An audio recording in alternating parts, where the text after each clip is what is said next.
नमस्कार, आप देख रहे हैं 4 पीएम। मैं हूं आपके साथ सिमरन। इस बुलेटिन में हम बात करेंगे देश और दुनिया की तमाम बड़ी खबरों की, लेकिन उससे पहले एक नजर आज की मुख्य सुर्खियों पर।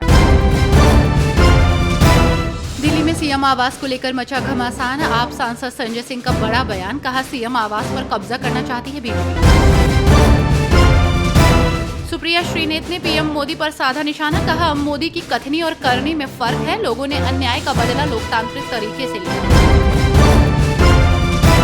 जयराम रमेश और पवन खेड़ा के बयान से नाराज चुनाव आयोग, मल्लिकार्जुन खड़गे को चिट्ठी लिखकर जताई आपत्ति। यूपी उपचुनाव के लिए सपा ने जारी की 6 उम्मीदवारों की लिस्ट, अयोध्या सांसद के बेटे को दिया टिकट। बसपा सुप्रीमो मायावती का बड़ा बयान, कहा जाट और गैर जाट में बंटकर रह गया हरियाणा चुनाव, इसका खामियाजा बीएसपी को भुगतना पड़ा। हरियाणा चुनाव नतीजों पर संजय राउत ने बड़ा बयान देते हुए कहा कि कांग्रेस को लगता था कि वे अपनी ताकत पर जीत जाएंगे, तो सत्ता में कोई और भागीदार नहीं चाहिए। हरियाणा और जम्मू कश्मीर के विधानसभा चुनाव नतीजों पर शिवसेना यूबीटी सांसद संजय राउत का कहना है, दोनों राज्यों का अपना अपना महत्व है, लेकिन भाजपा के लिए जम्मू कश्मीर का महत्व सबसे ज्यादा रहा। जहां से उन्होंने धारा 370 हटाई, वहां वे हार गए। राउत ने कहा कि हरियाणा में इंडिया गठबंधन नहीं बन पाया क्योंकि कांग्रेस को लगता था कि वे अपनी ताकत पर जीत जाएंगे, तो सत्ता में कोई और भागीदार नहीं चाहिए। कांग्रेस के जो नेता हैं हुड्डा जी, उन्हें लगा कि वे ही जीतेंगे। मैं मानता हूं कि भाजपा ने जो चुनाव लड़ा है वो बहुत ही बेहतरीन तरीके से लड़ा है। हारी हुई बाजी भाजपा ने जीत ली है। ये मानना पड़ेगा कि कांग्रेस तो जीत रही थी। देश में कोई ऐसा नहीं कह रहा था कि भाजपा आ रही है, लेकिन भाजपा आ गई। भाजपा को मानना पड़ेगा।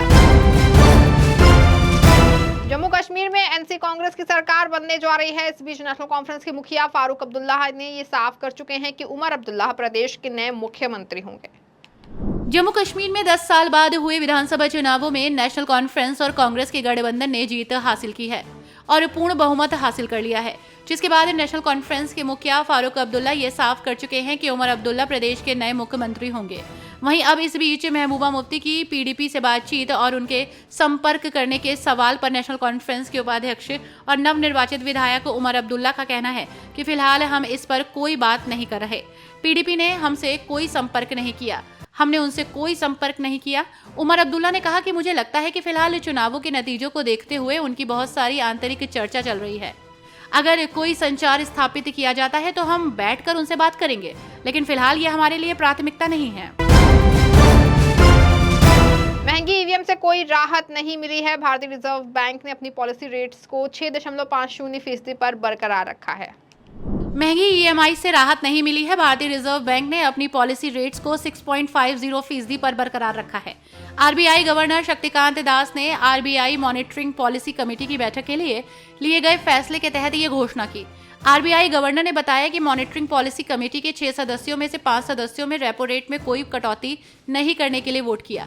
जुलाई और अगस्त महीने में खुदरा महंगाई दर आरबीआई के टॉलरेंस बैंड 4% के नीचे रहने के बावजूद आरबीआई ने रेपो रेट में कोई बदलाव नहीं किया है। आरबीआई गवर्नर ने अपने संबोधन में ये भी कहा, वैश्विक तनाव महंगाई के लिए सबसे बड़ा जोखिम बना हुआ है।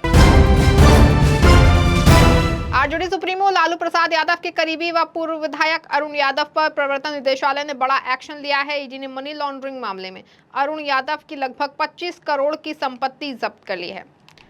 बिहार के पूर्व मुख्यमंत्री और आरजेडी सुप्रीमो लालू प्रसाद यादव के करीबी और पूर्व विधायक अरुण यादव पर प्रवर्तन निदेशालय ने बड़ा एक्शन लिया। ईडी ने मनी लॉन्ड्रिंग मामले में अरुण यादव की लगभग 25 करोड़ की संपत्ति जब्त कर ली। इससे पहले ईडी ने इस मामले में फरवरी में अरुण यादव के यहां रेड डाली थी। फरवरी में ईडी का सर्च ऑपरेशन हुआ था। पटना के दानापुर इलाके में राबड़ी देवी के नाम के 4 फ्लैट अरुण यादव की विधायक पत्नी किरण देवी के नाम किए गए थे। आपको बता दें कि ईडी ने आय से अधिक संपत्ति के रखने के आरोप से जुड़े धन शोधन मामले की जांच के तहत फरवरी 2024 में आरजेडी के पूर्व विधायक अरुण यादव, उनकी पत्नी किरण देवी और कुछ अन्य के परिसरों पर छापेमारी की थी। ईडी ने इसी साल आरजेडी विधायक और उनकी पत्नी के खिलाफ धन शोधन निवारण अधिनियम के तहत आपराधिक मामला दर्ज किया था। चुनाव नतीजों पर राहुल गांधी ने प्रतिक्रिया देते हुए कहा कि हम अप्रत्याशित नतीजों का विश्लेषण कर रहे हैं। अनेक विधानसभा क्षेत्रों से आ रही शिकायतों से चुनाव आयोग को अवगत कराएंगे। मंगलवार को जम्मू कश्मीर और हरियाणा विधानसभा चुनावों के नतीजे जारी किए गए, जहां जम्मू कश्मीर में कांग्रेस और नेशनल कॉन्फ्रेंस के गठबंधन ने शानदार जीत हासिल की, तो वहीं हरियाणा में कांग्रेस को निराशा हाथ लगी और बीजेपी ने सत्ता की हैट्रिक लगाई। अब इन राज्यों के नतीजों पर कांग्रेस सांसद राहुल गांधी ने अपनी प्रतिक्रिया देते हुए सोशल मीडिया पर लिखा कि जम्मू कश्मीर के लोगों का तहे दिल से शुक्रिया। प्रदेश में इंडिया की जीत संविधान की जीत है, लोकतांत्रिक स्वाभिमान की जीत है। हरियाणा नतीजों पर राहुल ने कहा कि हम हरियाणा में अप्रत्याशित नतीजे का विश्लेषण कर रहे हैं। अनेक विधानसभा क्षेत्रों से आ रही शिकायतों से चुनाव आयोग को अवगत कराएंगे। सभी हरियाणा वासियों को उनके समर्थन और हमारे बब्बर शेर कार्यकर्ताओं को उनके अथक परिश्रम के लिए दिल से धन्यवाद। राहुल ने लिखा कि हक का, सामाजिक और आर्थिक न्याय का, सच्चाई का ये संघर्ष जारी रखेंगे। आपकी आवाज बुलंद करते रहेंगे। हरियाणा चुनाव परिणाम पर बसपा सुप्रीमो मायावती ने बड़ा बयान देते हुए कहा कि जाट और गैर जाट में बंटकर रह गया और इसका खामियाजा बीएसपी को भुगतना पड़ा। हरियाणा विधानसभा चुनाव में बहुजन समाज पार्टी को मिली करारी शिकस्त के बाद पार्टी चीफ मायावती का बयान सामने आया। उन्होंने कहा कि हरियाणा का चुनाव जाट और गैर जाट में बंटकर रह गया है और इसका खामियाजा उनकी पार्टी को भुगतना पड़ा। मायावती ने प्रेस कॉन्फ्रेंस कर कहा कि देश में इस बार 18वीं लोकसभा के चुनाव में खासकर कांग्रेस के इंडिया गठबंधन ने संविधान बचाओ और आरक्षण बचाओ का हथकंडा इस्तेमाल करके इसकी आड़ में देश के विशेषकर भोले भाले SC ST और OBC लोगों को गुमराह किया। उनका वोट लेकर अपने गठबंधन को मजबूत बना लिया। इससे हमारी जैसी पार्टियों को भी काफी नुकसान हुआ। हरियाणा चुनाव के नतीजों पर बोलते हुए मायावती ने कहा कि जाट समाज का वोट BSP उम्मीदवारों को बिल्कुल नहीं मिला, जबकि BSP का दलित वोट पूरा INLD को ट्रांसफर हुआ। चौटाला परिवार से जुड़ा जाट समाज का वोट इनमें आपस में फूट होने के कारण भाजपा को मिला। इस बार हरियाणा का चुनाव जाट और गैर जाट समाज में बंटकर रह गया। BSP को इससे काफी नुकसान हुआ। दिल्ली का मुख्यमंत्री आवास चर्चा में है। वहीं अब आप सांसद संजय सिंह बीजेपी पर बरसते हुए नजर आ रहे हैं। उन्होंने हमला बोलते हुए कहा कि बीजेपी CM आवास पर कब्जा करना चाहती है, जबकि आवास CM आतिशी को दिया जाना चाहिए। आम आदमी पार्टी के राष्ट्रीय संयोजक अरविंद केजरीवाल के दिल्ली के मुख्यमंत्री पद से इस्तीफा देने के बाद से दिल्ली की सियासत गरमाई हुई है, जहां अब दिल्ली की मुख्यमंत्री आतिशी बन तो गई हैं, लेकिन उन्हें मुख्यमंत्री आवास आवंटित नहीं हुआ, जिसको लेकर आप सांसद संजय सिंह ने बीजेपी पर हमला बोला। उन्होंने कहा कि बीजेपी CM आवास पर कब्जा करना चाहती है। संजय सिंह ने कहा कि पिछले कई दिनों से भारतीय जनता पार्टी झूठ और भ्रम फैलाने का काम कर रही है और कई हथकंडे दिल्ली में अपनाए हैं। हमारी पार्टी को तोड़ने का प्रयास है। 27 साल से बीजेपी दिल्ली में चुनाव हार रही है। चुनाव हारने के बाद आम आदमी पार्टी और केजरीवाल को खत्म करने का प्रयास किया। उसके बाद हमारे कार्यकर्ताओं और नेताओं को तोड़ने का प्रयास किया, उसमें भी फेल हो गए और किसी को तोड़ नहीं पाए, तो अब मुख्यमंत्री के आवास पर कब्जा करना चाहते हैं। यूपी के लखीमपुर खीरी में भारतीय जनता पार्टी के विधायक योगेश वर्मा के साथ मारपीट हुई। इस दौरान वहां पुलिस भी मौजूद थी। बताया जा रहा है कि मारपीट की ये घटना कोऑपरेटिव बैंक के चुनाव को लेकर हुई है। उत्तर प्रदेश के लखीमपुर खीरी में भारतीय जनता पार्टी के विधायक योगेश वर्मा के साथ मारपीट हुई है।